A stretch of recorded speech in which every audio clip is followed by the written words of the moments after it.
Unalived a man when I was 13. I used to live in a particularly bad neighborhood when I was 13. It's not that we were poor or anything. The neighborhood used to be pretty safe. Kids would play in the streets, people would go for walks.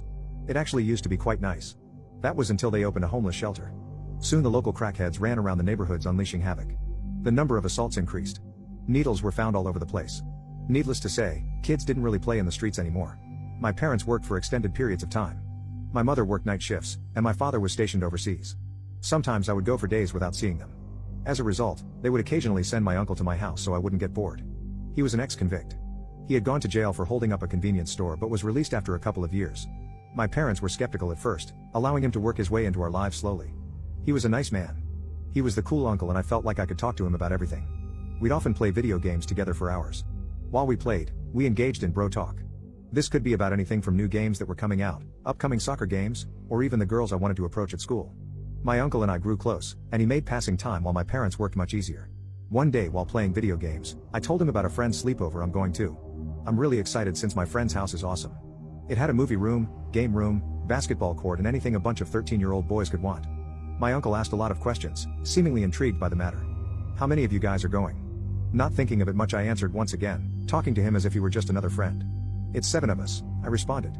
He pressed on asking questions like how many days I'd be gone for and when I'd leave. Finally, he asked me if my parents would be home those days. I told him no. He offered to give me a ride to my friend's house. I accepted. At the sleepover, things go wrong. My friend got into an argument with his parents as he had invited way too many people.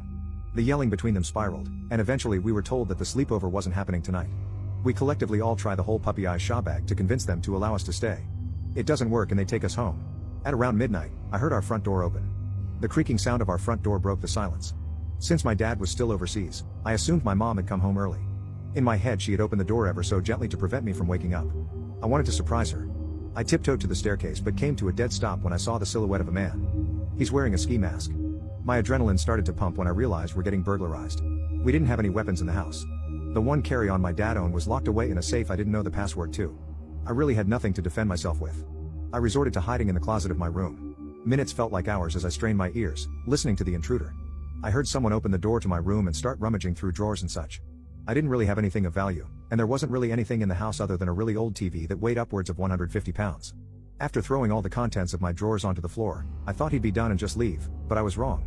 Something about the closet called to him I guess, and he came over and put a hand on the doorknob.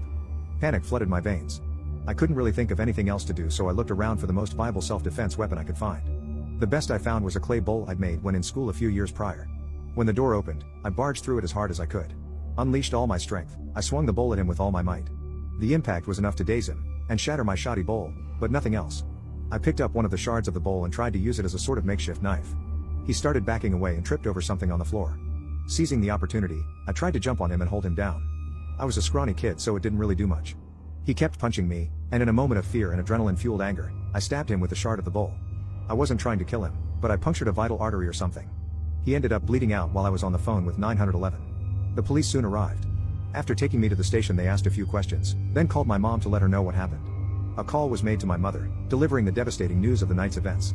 I was worried they would try me for unaliving someone. That obviously never happened as I was defending myself. It really messed with my mental health. The event ended up on the news and published in the local newspaper. It ruined my social life for the next 5 years, but I've accepted it as part of my life and moved on. Fast forward to when I was 18, I somehow recalled these events. Curious, I asked my mom about the intruder that night. Reluctant at first, it took some convincing before she finally told me. It was my uncle.